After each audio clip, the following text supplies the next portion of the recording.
Hey guys, it's Josiah here. Welcome back to another episode of Josiah's Grape Reviews. Today, we're going to be reviewing the Darlington trifecta that was this past weekend. Without any further ado, let's go ahead and get on with it. I apologize for not uploading the past, week or so as much. Posted a lot, kind of took a minor break. I was supposed to record this yesterday, and then I just didn't get to it. I didn't want to do this today, but I'm like, no, I have 106 subscribers. In order to keep them, I gotta keep uploading. So I gotta show that I earned those 106, and not just sit back and do nothing like I used to. But anyways, so moving on to the truck race at first was the truck race. Corey Heim won stage one and stage two, only to then get involved in the big one, which we'll talk about. And Ross Chastain won the truck race at Darlington. Now that's his fifth career Truck Series win, his first since Charlotte in 2022 in May. So good job for him. He's always wanted to win at Darlington. He got to smash the melon, and he was very emotional. Showed how much Darlington meant to him, and he wins. Nick Sanchez almost got there, couldn't quite finish second. Ben Rhodes a really much needed run. He's had a terrible 2024 season so far. Finishes third. Christian Eckes continues the consistent streak. He gets fourth. Ty Majeski fifth. Chase Purdy did pretty good. Sixth. Colby Howard a very good run. Seventh. Taylor Gray was eighth. Ty Dillon ninth. Tanner Gray 10th. Matt Mills 11th. Lawless Allen 12th. Timmy Hill 13th. Stuart Friesen 14th. He was top 10. Then he had a slow pit stop and then never recovered. I don't know what's up with Friesen, but this is just awful. Mason Massey 15th. Grant Enfinger 16th. Brett Holmes 17th. Thad Moffitt 18th. Spencer Boyd 19th. Jake Garcia 20th. It sucks because he was top 10, I think, as well as Colby Howard. Then they're involved in the wall hits on the last lap. Lane Ricks 21st. Bailey Curry 22nd. Daniel Dye 23rd. Connor Jones 24th. Jack Wood was 25th. Tyler Ankrum 26th. Mason Maggio 27th. Corey Heim 28th. Dean Thompson 29th. Raja Carew 30th. Matt Crafter 31st. And Dean Effing in dead last. Finishing dead last for the first time in his Truck Series career was Kyle Busch. His day ended on lap 2. Lap 2, battling for the lead against Corey Heim. He got loose off of turn 2, spun and hit the wall pretty good. Came back out there, then had a flat tire. He said he didn't know why they got him back out there. It was pretty much killed. There were some other spins. I think Spencer Boyd spun. But the big wreck happened when Dean Thompson got loose underneath. I can't remember who it was. I think it was Corey Heim or someone. Wreck time, Rick Thompson collected Caruth, Crafton, Jack Wood, all those guys didn't have good days. I forgot what happened to Ankrum, but he finished 26th. Not really sure what happened to him there. But that's good for Chastain. Good to see him get a Truck Series win. Good to see him get a win at Darlington because he's doing pretty well at Darlington. Oh, yeah, I'm supposed to look at the point standings. Eckes leads. Heim. By the way, Corey Heim, I think they said he finished top 10 in the last, 23, the last 24 races or something. Crazy like that. He DNFs. That top 10 streak ends, unfortunately, for him. But Eckes has the points lead. Heim 14 back. Nick Sanchez 57 back. Majeski 61 back. Taylor Gray's 90 back. Caruth, Ankrum, Kraft, and Tanner Gray and Ben Rhodes all around at the top 10 in points. Looking here at playoff standings, Eckes, Heim, Sanchez, and Caruth, the only 4 locked in with wins. Majeski plus 106, Taylor Gray plus 77, Tyler Ankrum plus 55, Matt Crafton's plus 13, Tanner Gray's plus 8, and Ben Rhodes has the last spot. He's above the cut line now for once. He's plus 5. Last 4 outside, Enfinger's minus 5, Daniel Dye minus 20, Stuart Friesen minus 38, and Bailey Curry minus 41. Now let's move on to the Xfinity race, ladies and gentlemen. The Xfinity race. Stage 1 was won by Allgaier, and Stage 1 and 2 were won by Allgaier, and Allgaier ended up winning the race. I should say Nick Sanchez won the pole for the truck race, but for the second week in a row, he had to drop to the back because of, I forgot what happened, issues, so I think I can't remember who that put on the pole. Heim or Eckes or someone got them the pole. Who won the pole for the, Custer won the pole for the Xfinity race, because it got rained out. Qualifying and practice got rained out, so no practice, no qualifying. Which some new guys in the Xfinity Series were having trouble. But Allgaier won. Good for him. Getting the win for first one of the season after heartbreak at Phoenix and then dominant run at Texas. Fell short in both those races. Remember, he was leading with 5 to go and blew a tire at Phoenix. That sucked. But he gets the win here. I think that's his third Darlington win, so good for him. Allgaier won. Austin Hill was second. Cole Custer third. Sam Mayer crossed the line in fourth, but they came out today that he had an L1 penalty. I think something happened. Can't remember, but he was docked 10 points. His crew chief's been suspended a race. Fined $10,000, I believe. It's not good for him. Almirola gets the top 5. Parker Kligerman had a good run, gets 6th. Riley Herbst 7th. Jesse Love, he was like the only rookie that actually did something. Top 10, I think, pretty much all the way through. No practice, no qualifying at a difficult track. Good job for Jesse Love. Really good rookie season so far. Love got 8th. Sheldon Creed 9th. Brandon Jones 10th. William Byron hit the wall early, had a flat tire, and just barely recovered. He didn't do anything until the third stage, the final stage, and he got 11th, so good for him. Chandler Smith was 12th. Ryan Sieg 13th. Anthony Alfredo 14th. SVG got a top 15. Hey, there you go. Jeb Burns 16th. Kyle Weatherman 17th. Taylor Gray 18th. Carson Quapple 19th. Brendan Poole 20th. Sucks because Quapple didn't do much after top 5s in both starts. Didn't do anything here in his third start, but it's Darlington, so we'll give him some slack there. With that, Josh Williams 21st. Josh Balicki 22nd. John Nemechek was a no-show. I think he lost power steering or something and was 23rd. Sucks for that because he was really good at Xfinity, obviously. David Starr 24th. Matt Benedetto did have a quiet season, 25th. Chad Fitcham 26th. Blaine Perkins 27th. Dawson Cram 28th. Garrett Smith 29th. And Leyland Honeyman 30th. I think they announced actually Matt Benedetto will be running at 38 for the rest of the Xfinity season, so he's got a full-time ride, so good job for him. He deserves it. Parker Redshaw 31st. I think he had he hit the wall or something happened that killed his day. Kyle Sieg 32nd. Patrick Emmerling 33rd. Sammy Smith 34th. I think he was involved in a wreck or something. Allmendinger, I know he had a issue with something. I forgot what. I know he did have an issue and fell back and finished 35th. Deegan was involved in an accident where the tire absolutely shredded. DNFs in 36th. Jeremy Clements 37th. Some transmission issues I think happened to him. And a drive shift leaves Ryan Ellis dead last in 38th. Looking here at the point standings, Austin Hill leads the points. Custer -3, Chandler Smith -5. Love, Allgaier, Herbst, Allmendinger, Creed, Kligerman, and Alfredo. Anthony Alfredo is top 10 in points. Can we just give a round of applause to Anthony Alfredo in an Auburn Motorsports car? Top 10 in points. Can we just shout him out? What a last few weeks for him. Man, good job. Looking here at the playoff standings, Austin Hill, Chandler Smith, Allgaier, Love, Mayer, all locked in with wins.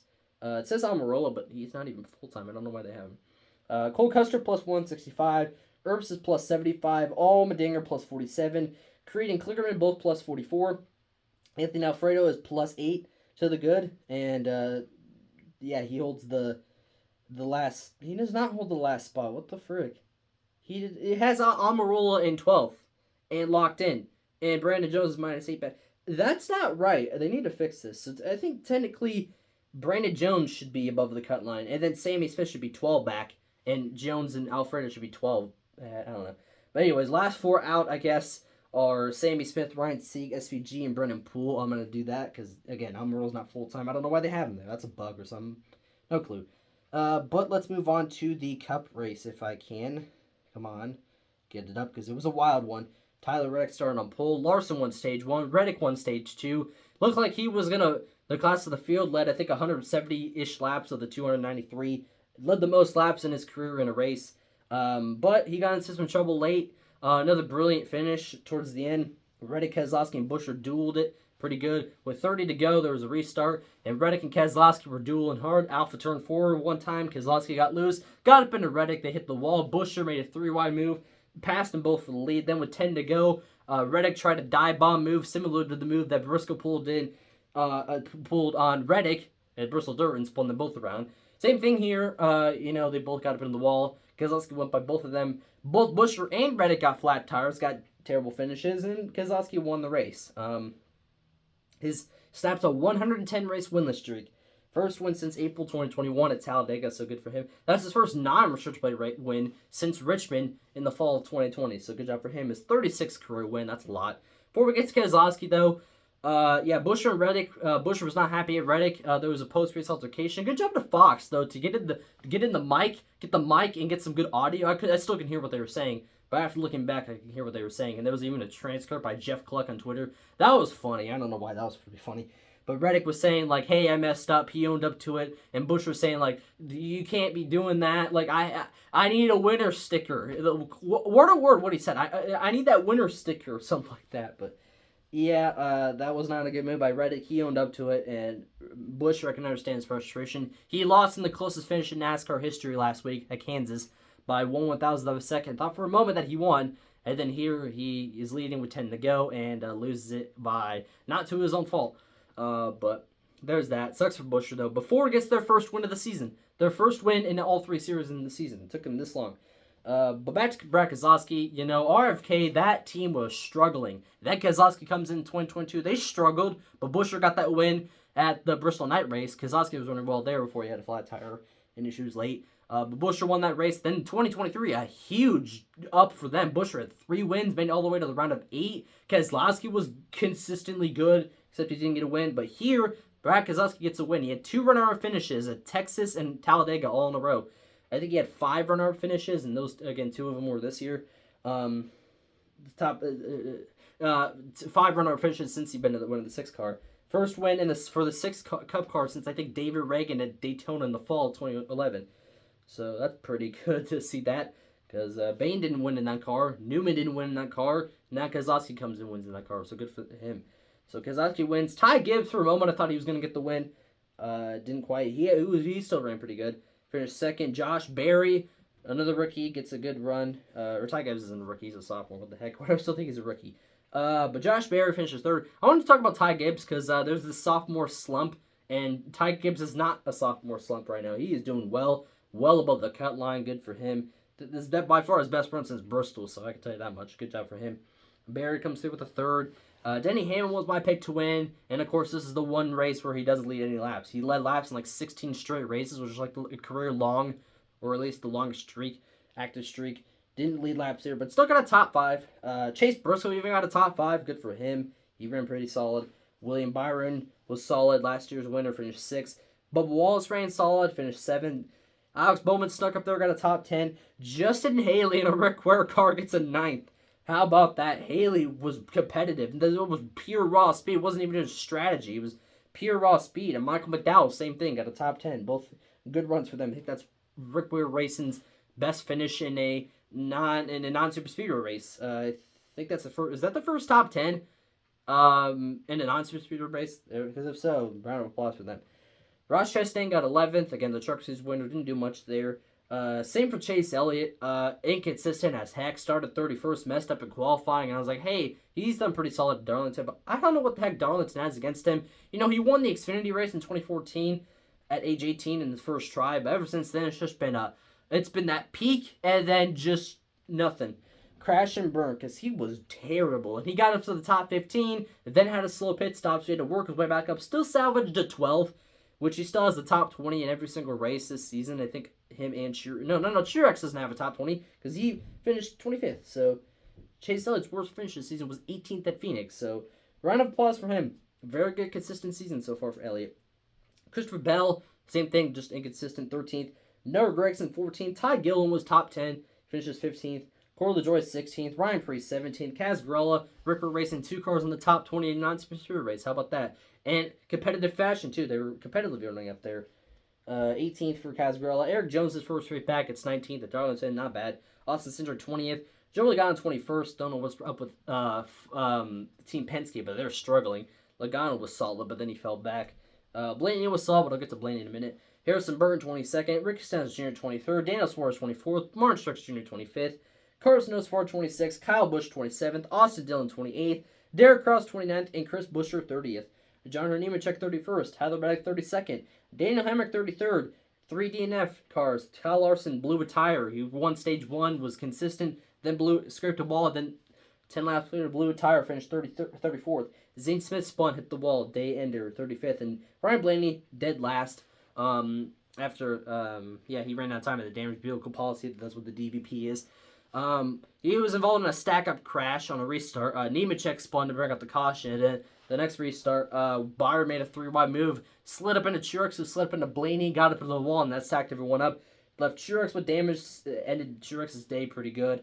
25th again for Truex. Into Blaney's day, he wasn't happy after time was up. He went to Byron and said, what the heck was going on? I think he said, I'm going to kill these MFers. He was not happy. Not happy. Blaney, wow. Some really shouldn't be saying this, but Nick Sanchez said to freaking Matt Crafton at Talladega, and he got fined.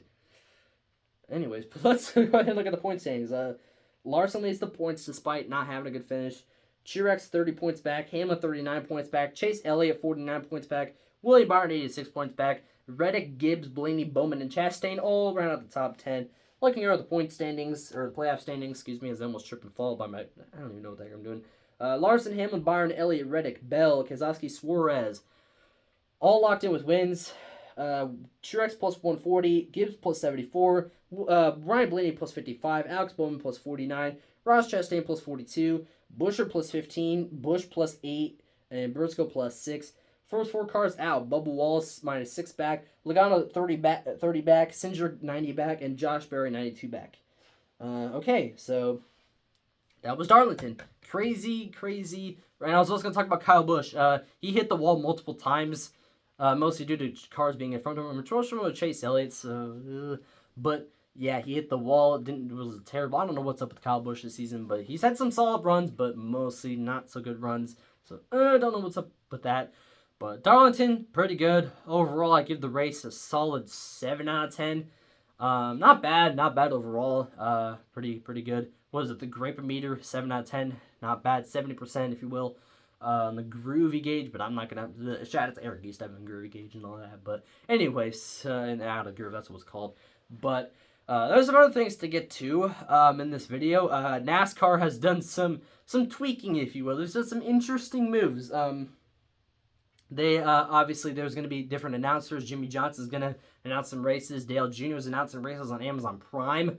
I guess Darren Gilliam, Black Lives Matter on Twitter, said that the Coke 600 will move to Amazon Prime in 2025, so Dale Jr. gets to call that. But the big storyline for most of the season, I think I mentioned Michael McDowell left Front Row Racing and now 2025, and he'll go to Spire for the 71 Cup car in 2025. Early season. So silly season. Good grief, that's early. It's like it's freaking May. Like what the heck? Should be doing this like this, like freaking August or September or later on, not in May. What the heck? There's something else I was going to talk about too. Something happened and I forgot, and I can't remember. I know one thing that is big, and that is NASCAR announcing an in-season tournament for 2025 on TNT Sports. They are becoming NBA. That was, I freaking saw that gave me NBA vibes, because they started doing that, this past season with the in-season tournament, and now they're going to be doing that. NASCAR's going to be doing that. Format's weird. I wanted to pull up the format. I think it's 32 drivers advanced, which is aka all the full-time Cup guys, basically. I think there's 32 full-time Cup guys. Competing for 5 races, then compete for $1 million. So I don't know if it means the All-Star race is out of the equation, because that's $1 million. I don't know if that All-Star race will be the final race. I'm not sure how that's going to work. But interesting, to say the least. And there was something else, and I can't remember. Let me see if I can find it. But while I'm doing this, look out for an unboxing reviews tomorrow. Look out for maybe the tier rankings video on Thursday. We'll have to see. Not the tier rankings, the up and or down series that I've been postponing for a few weeks. We'll see if that comes out. Want to see if maybe I can find it. Yeah, Jimmy Johnson joined NBC Sports for 4 races in 2024. That's interesting. Yeah, I'm not going to be able to find it right here. But that's basically gonna.